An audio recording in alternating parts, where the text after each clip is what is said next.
Okay, so this is a chapter number 1 ka part 2 is there. So today Rajni had to go out for some important work. She had to leave her 6-month-old son Deepak with her sister Shushila. Sushila also has a baby of the same age. तो यहाँ पर रजनी और सुशीला दो बहनें हैं। तो रजनी को किसी वर्क की वजह से, किसी काम की वजह से बाहर जाना पड़ा और उसका जो 6 महीने का बेटा था वो सुशीला के पास छोड़कर चली गई। सुशीला के पास भी एक बेबी थी जो कि सेम एज की थी। और ये बहुत फ़नी बात है कि दोनों बेबीज़ ने क्या किया, उन्होंने पॉटी की सेम टाइम पर। So it was funny that both the babies did potty at the same time. She happily cleaned her daughter, but when she was cleaning her sister's son Deepak, she covered her nose with her दुपट्टा। तो जब सुशीला को दोनों बच्चों की नापी साफ़ करनी पड़ी तो उसने जब अपनी बेटी की तो उसने बड़े आराम से कर ली। बट जैसे ही उसने दीपक की नापी को, मतलब पॉटी को जो है वो साफ़ करना स्टार्ट किया तो उसने अपना मुंह जो है, अपना नाक जो है वो दुपट्टे से कवर कर लिया। तो ऐसा क्यों? So our nose can sense the bad and good smell. तो क्योंकि हमारी जो नोज़ होती है उसके अंदर स्मेल की कैपेसिटी होती है, तो वो हमें ये बताती है कि कहाँ पर अच्छी स्मेल आ रही है और कहाँ पर बुरी स्मेल आ रही है। तो दीपक नैपी माइट बी डर्टी। तो यहाँ पर दो केस हो सकते हैं, या तो दीपक की जो नैपी थी बिकॉज उसने पॉटी किया था तो या तो वो ज़्यादा गंदा था, या फिर जो सुशीला थी उसको उसकी आदत नहीं थी, क्योंकि वो अपने बेटे की तो रोज़ साफ़ करती थी पॉटी। बट वो क्योंकि दीपक बहुत ही कम उनके घर आता था तो उसको उसकी जो साफ़ करनी पड़ी नैपी तो उसको थोड़ा अजीब लगा। दैट्स वाई उसने अपना नोज़ जो है वो कवर कर लिया किसी भी कपड़े से। Now the second is, how do you feel when you walk near a heap of a garbage? Think of the children who spend the whole day picking things from such garbage. तो अब आप ये बताइए कि आप जब भी कभी गार्बेज, मतलब कहीं पर भी कूड़ा होता है या कोई भी कूड़े का भंडार होता है, तो वहाँ से आप जब निकलते हो तो आपको कैसा फील होता है। और जो बच्चे वहाँ पे रोज़ काम करते हैं, मतलब जो गार्बेज पिकिंग का काम करते हैं, गार्बेज उठाने का काम करते हैं, वो अपना पूरा दिन वहाँ पर कैसे निकाल लेते हैं। So the answer is, when I pass by a heap of a garbage I feel like closing my nose. कि जब भी मैं किसी कूड़े के पास से जाता हूँ या जाती हूँ तो उस टाइम मैं अपनी नोज़ को कवर कर लेती हूँ। क्यों? ताकि वहाँ की जो बुरी स्मेल है, बैड स्मेल है, वो मेरे नाक तक ना पहुँचे। Children who spend the whole day picking things from such garbage might not have the same feeling as mine. They are not offended by such smell since they are used to the smell. और जो बच्चे वहाँ पर रोज़ काम करते हैं उन लोगों को शायद वो उसकी गार्बेज की स्मेल जो है वो इतनी बुरी ना लगती हो, क्योंकि वो पूरा दिन वहीं पर काम करते हैं तो उन्हें उनकी आदत हो गई है।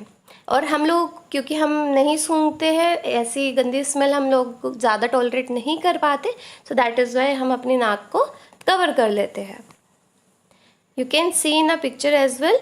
यहाँ पर देखो, ये अंकल जो है ये अपनी नोज़ को कवर करके जा रहा है क्योंकि यहाँ से बहुत गंदा स्मेल आ रहा है। बट ये बच्चे बिकॉज ये रोज़ यहीं पर काम करते हैं तो इन्हें इस स्मेल की शायद आदत हो गई है, सो इसलिए वो बड़े आराम से वहाँ पे काम कर पाते हैं। Now, is a smell good or bad for everyone in the same way, or does it depend on how each one feels about it? तो क्या जो स्मेल होती है वो सबके लिए अच्छी और बुरी होती है, या फिर ये डिपेंड करता है हर इंसान के ऊपर? So no, it depends how a person react to a smell. तो ऐसा नहीं है हर स्मेल हर किसी के लिए अच्छी हो या हर किसी के लिए बुरी हो। ये डिपेंड करता है कि कोई भी पर्सन जो है उस स्मेल को कैसे लेता है। But in some cases bad smell is bad for the most of the people. But ज़्यादातर ऐसा होता है कि अगर कोई चीज़ बैड स्मेल है, वो हमें बैड लग रही है, तो ज़्यादातर लोगों को वो बैड ही लगती है। जैसे हम गार्बेज की बात करते हैं तो हम लोगों को भी कूड़े की जो स्मेल है वो अच्छी नहीं लगती। ये केमिकल्स की जो स्मेल है वो हम लोगों को इतना अच्छा नहीं लगता। और परफ्यूम की स्मेल हमें बहुत अच्छी लगती है। सो कुछ चीज़ें जो होती है वो अच्छे के लिए अच्छी लगती है और बुरे के लिए बुरी स्मेल लगती है। Now write the name of a bird which has eyes in front of its head like in human. तो आपको एक बर्ड का नाम बताना है जिसकी आंखें जो है हम लोगों की तरह सर के सामने हैं। तो जैसे कि हम लोगों की होती है, so the bird which has eyes in a front of its head is owl. जो उल्लू होता है उसकी आंखें जो है वो हमारे तरह बिल्कुल सामने होती है। Now write the name of a some bird which has eyes on either side of the head. What is the size of their eyes as compared to the size of their head?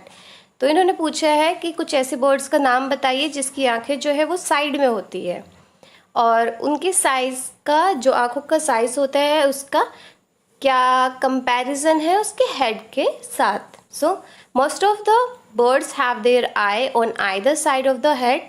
There eyes can focus on two different things at a time. तो ज़्यादातर birds की जो आंखें होती है वो side में होती है, दोनों सर के दोनों साइड में। तो उससे उन्हें क्या फ़ायदा होता है कि वो दो अलग अलग चीज़ों पर एक ही टाइम पर फोकस कर सकती है। जैसे हम हैं, हम लोगों को या तो हमें सामने देखते हैं या फिर साइड में देखते हैं या फिर दूसरी साइड में देखते हैं, बट इन लोगों का क्या होता है कि एक ही टाइम पे क्या करते हैं कि एक ही टाइम पर जो है वो दो साइड का देख सकते हैं।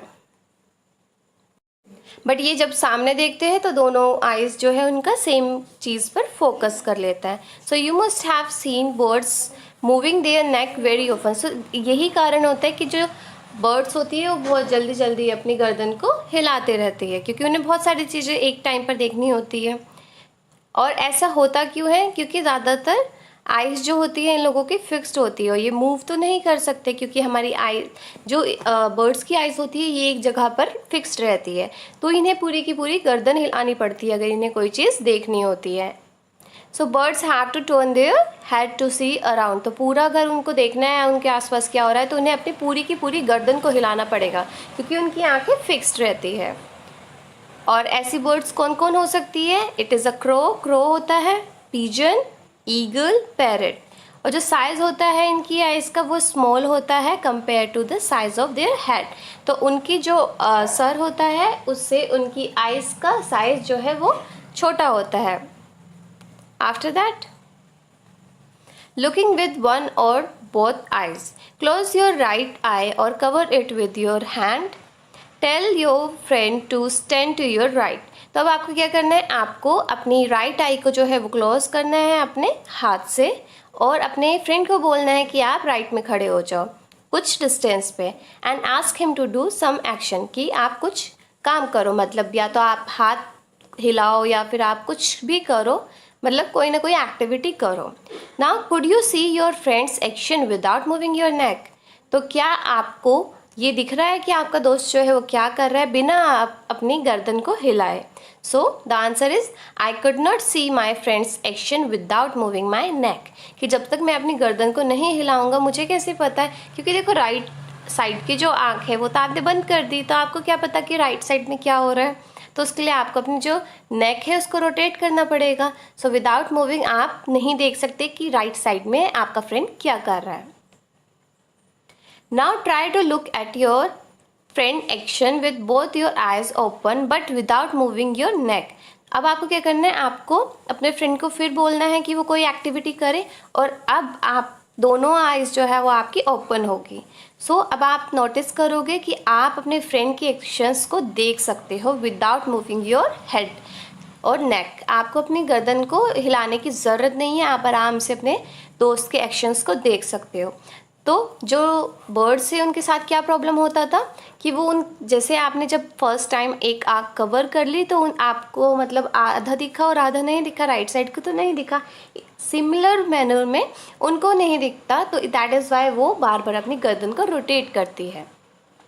Now what was the difference on looking with one और द बोथ आइज। तो अब जब आपने एक बार अपनी आँखों से देखा और फिर आपने दोनों आँखों से देखा तो उन दोनों के बीच में क्या डिफरेंस है? So looking at things with both the eyes is better than looking with the eye open. तो अगर हमने दोनों आँखों से कोई चीज़ देखी है तो वो ज़्यादा बेटर हमें दिख रही है कंपैरेटिवली कि हम एक आँख से देखें। Now toss a small ball or a coin and try to catch it. Try this with both your eyes open. अब आपको क्या करना है? आपको एक बॉल लेनी है या फिर एक कॉइन लेना है, सिक्का लेना है और उसको कैच करना है, मतलब ऊपर फेंक कर आपको कैच करना है, अपनी दोनों आँखों को खुली ही रखना है। Then close one eye and try to catch it, और उसके बाद आपको दोबारा ये एक्टिविटी करनी है और एक आँख को बंद कर लेना है और फिर कैच करना है। और उसके बाद आपको ये नोटिस करना है कि आपने कब कैच ज़्यादा अच्छे से पकड़ा, जब आपकी दोनों आँखें खुली हुई थी या फिर जब आपकी एक आँख खुली हुई थी। सो आपको क्या पता चलेगा कि विद बोथ द आइज, तो आपको क्या पता चलेगा कि जब आपने दोनों आँखों से टॉस किया था तो आपको कैच करने में ज़्यादा प्रॉब्लम नहीं हुई, बल्कि एक आँख से हुई होगी, तो हमें दोनों आँखों से ज़्यादा क्लियर दिखाई देता है। After that imagine how it would be have to have your eyes in place of your ears. अब सोचो कि जहाँ पर आपके कान हैं वहाँ पर अगर आपकी आँखें होती तो what would you be able to do then which you cannot do now. तो आप उस टाइम क्या कर सकते जो कि अब आप नहीं कर सकते। So let's see, if your eyes were in place of ears than we could see things toward left और राइट, नॉट स्ट्रेट। तो अगर हमारी जो आंखें होती वो हमारे कानों की जगह पर होती तो क्या होता कि हम लेफ्ट और राइट की सारी चीज़ें देख पाते दोनों। और वो भी ज़्यादा इंटरेस्टिंग बात क्या है, हम एक टाइम पे दो जगह देख सकते, मगर हम सीधा नहीं देख सकते, जो कि हम अब कर पाते हैं। तो क्या है, हम सीधा देख पाते हैं, और अगर हमारे कानों की जगह पर हमारी आंखें होती तो हम लेफ्ट और राइट में ज़्यादा अच्छे से देख सकते। Now some birds like kites, eagles, vulture can see 4 times as far as we can. These birds can see things from a distance of the 8 meter what we can see from a distance of the 2 meter. तो अगर हम कुछ birds की बात करते हैं जैसे कि काइट्स है, ईगल है या वोल्चर है, तो ये लोग 4 गुना, हम लोगों से 4 गुना ज़्यादा अच्छी आई साइट होती है उनकी, वो ज़्यादा अच्छा फोकस कर सकते हैं और देख सकते हैं। और ये बर्ड्स जो है ये 8 मीटर्स तक देख सकते हैं क्लियरली, तभी तो ये इतने ऊपर आसमान में होते हैं, एंड स्टिल वो एकदम से आते हैं और अपने टारगेट को लेकर चले जाते हैं, क्योंकि उनका जो फोकस है वो बहुत ही ज़्यादा अच्छा होता है। And what we can see from a distance of the 2 meters, हम तो सिर्फ 2 मीटर्स तक ही क्लियर देख पाते हैं, बट ये लोग 8 मीटर्स तक ज़्यादा अच्छे से देख सकते हैं। Now can you guess from what distance can an eagle in the sky can see a roti on the ground? तो अब ये क्या बोल रहे हैं कि आप ये पता कर सकते हो कि कितने डिस्टेंस पर ईगल जो है स्काई में, जो ईगल उड़ रहा है तो वो ग्राउंड की रोटी देख सकता है। An eagle has a very powerful eyesight and it can see a roti on a ground from a distance of the 2 kilometer range. तो अगर 2 किलोमीटर रेंज पर भी ईगल आसमान में उड़ रहा है तो ग्राउंड पर वो रोटी देख लेगा, क्योंकि उसकी बहुत ही पावरफुल आई साइट होती है, उसको बहुत अच्छा दिखता है और बहुत ही शार्प दिखता है। Do animals see colours? क्या एनिमल्स जो होते हैं उनको कलर दिखाई देते हैं?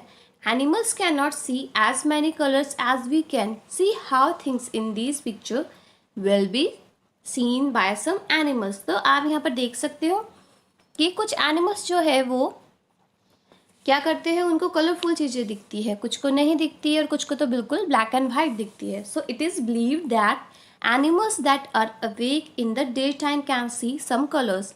तो ज़्यादातर पहली बात जो एनिमल्स होते हैं उनको उतने अच्छे से कलर्स नहीं दिखते जितना कि हम लोग देख सकते हैं।